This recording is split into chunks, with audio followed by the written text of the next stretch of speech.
Hello guys, आज का topic है ब्रेकअप के पेन से कैसे बाहर आए। तो ये टॉपिक बहुत ही ज़्यादा फेमस है। Young generation, most of the young generation इस टॉपिक पर बहुत यूट्यूब पे सर्च करती रहती है कि ब्रेकअप के पेन से कैसे बाहर आए। तो मैं भी पहले करती थी, यूट्यूब पे ज़्यादा के बहुत सर्च करती थी कि ब्रेकअप के पेन से कैसे बाहर आए। बहुत सारे मैंने वीडियोस वगैरह यूट्यूब पे देखे, गूगल पे भी सर्च करती रहती थी। लेकिन अब मुझे इसकी ज़रूरत नहीं है क्योंकि मैंने हो चुकी हूँ मैं हील अब। तो अब मैं इसी टॉपिक पर आप सभी के लिए एक वीडियो बना रही हूँ। तो कैसे हील करें, ठीक है। ब्रेकअप तो हो गया, चलो हील कैसे करें अपने आप को। तो अभी देखो, ब्रेकअप हो गया, पेन तो सभी को होता है भाई। अगर आपने अपने इमोशंस, अब चाहे गर्ल हो या बॉय हो, आपने अपने इमोशंस डाले, टाइम डाले, तो आपको, भले ही आपने सामने वाले ने ब्रेकअप किया या फिर आपने खुद ने कोई रीज़न होगा उसकी वजह से आपने ही ब्रेकअप कर लिया होगा, लेकिन पेन तो होगा ही। अगर आपने अपने उसमें इमोशंस, टाइम वगैरह डाला होगा तो भी चलो, किसने किया वो अलग बात है। लेकिन अभी चलो ब्रेकअप हो गया, अभी आपको भाई उसके बाद बहुत पेन फील होगा। ऐसा लगेगा कि भाई क्या हो गया मेरे साथ, क्यों हुआ। आप एक्सेप्ट नहीं करोगे। ये मैंने बहुत बड़ी गलती की थी कि मैं ना एक्सेप्ट ही नहीं की बहुत सालों तक। तो मुझे अभी 3 साल हो गए, अब जाके तो मैंने एक्सेप्ट किया चीज़ों को कि चलो भाई हो गया तो हो गया, क्या कर सकते हैं। जो होना रहता है वो हो ही जाता है। ज़िंदगी में एक जगह पर रुक नहीं सकते हम, एक चीज़ को पकड़ कर रो नहीं सकते उसको बैठ के। हमें ज़िंदगी में आगे बढ़ना पड़ेगा।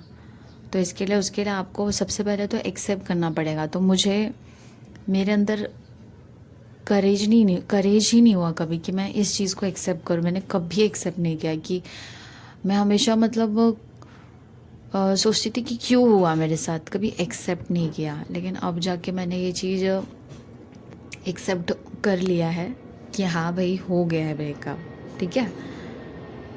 तो अभी सवाल, एक्सेप्टेंस कर लोगे ना आप, तो आपको काफ़ी ज़्यादा, आपकी जर्नी बहुत आसान हो जाएगी। आपका आधे से ज़्यादा प्रॉब्लम सॉल्व हो जाएगा।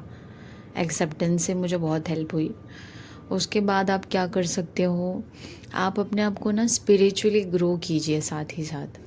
मतलब भगवान से रिलेटेड पूजा पाठ में थोड़ा अपने आप को इन्वॉल्व कीजिए। और स्पिरिचुअल ज्ञान, जो नॉलेज है, ज्ञान है, उसे आप कंज्यूम कीजिए। जैसे प्रेमानंद जी महाराज के वीडियोस होते हैं, उसको सुनिए, आप उसको समझिए। तो आपको जो आपका सोचने का नज़रिया है ज़िंदगी को लेकर, वो बदलेगा। तो वो चीज़ बहुत ज़्यादा आपको हेल्प करेगी। फिर आप कंप्लेंट करना बंद कर दोगे, आप एक्सेप्टेंस मोड में आ जाओगे। उसके बाद आपको, जो भी का अपने ऊपर ध्यान दीजिए। सबसे पहला तो अपने ऊपर हम ना ध्यान देना छोड़ देते हैं। हम सिर्फ सामने वाले पर्सन के ही ख्यालों में खोए रहते हैं, रोते रहते हैं मन में सोच सोच के। तो वो सब नहीं करना है हमको। क्या करना है, अपने ऊपर ध्यान देना शुरू करना है। यानी अपने आप, अपने से थोड़ा प्यार करना शुरू करना है हमें। आपको जो अच्छा लगता है वो करना शुरू कीजिए। और आप अपनी ग्रोथ पर ध्यान दीजिए। आप कैसे अपने आप को ग्रो कर सकते हैं। अपने हेल्थ पे ध्यान दीजिए, अपनी फिज़िकल हेल्थ, मेंटल हेल्थ। और फिर आप क्या कर सकते हैं, सोचिए अलग अलग, ग्रोथ कीजिए अपना। और जो भी काम वगैरह कर रहे हैं वो भी कीजिए। और लास्ट चीज़ मैं कहूँगी कि आप ज़्यादा दिमाग मत लगाइए कि आपको हील कैसे करो कैसे करो। क्योंकि जो वक्त है ना, वो सबसे बड़ा मरहम, सबसे बड़ी दवा वक्त है, जो हर घाव को भर देता है। किसी के घाव जल्दी भर जाते हैं तो किसी को समय लगता है, लेकिन वक्त जो है सभी के घाव भर ही देता है। तो आपको अपनी पेशेंस भी रखना है।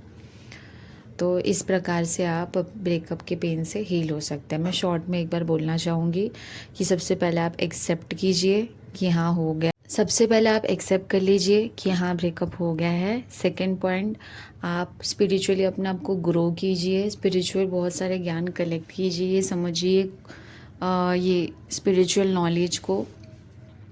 और तीसरा पॉइंट है